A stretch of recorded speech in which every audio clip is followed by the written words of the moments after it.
বর্তমান সময়ের মানুষ এতটা নিচে নাইমা গেছে, তারা সামান্য লাইক ভিউর জন্য তাদের মা বাবার কসম কাটতেও একটু দ্বিধাবোধ করে না।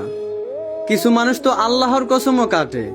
যেই 6 বছরের বাচ্চা মেয়েকে শেখানোর কথা ইসলাম, সেই 6 বছরের বাচ্চা মেয়েকে দিয়ে মানুষ টিকটকে ভিউ অর্জন করে।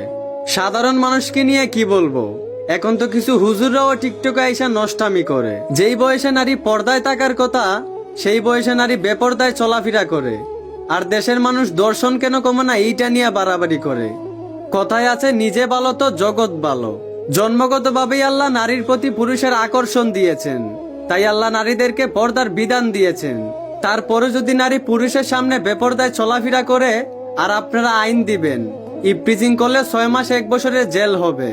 ঘরে বিড়াল থাকতেও যদি আপনি সুটকিটাকে সেইফে না রেখা বিড়ালের সামনেই রাখেন, আবার বিড়ালকে ওয়ার্নিং দেন শুটকি খেলে তোমাকে 10টা বেদ দেওয়া হবে, তাহলে বিড়াল বলবে তোমার এই ফালতু আইন আমার ঠেঙ্গেও মানে না। ঠিক তেমনি দেশে পুরুষ থাকতেও যদি নারী পর্দায় না থাইকা বেপর্দায় চলাফেরা করে আর আপনারা আইন দিবেন ইপটিজিং করলে 6 মাস 1 বছরের জেল হবে, তাহলে আপনাদের আইনও দেশের মানুষ ফালতু মনে করবে।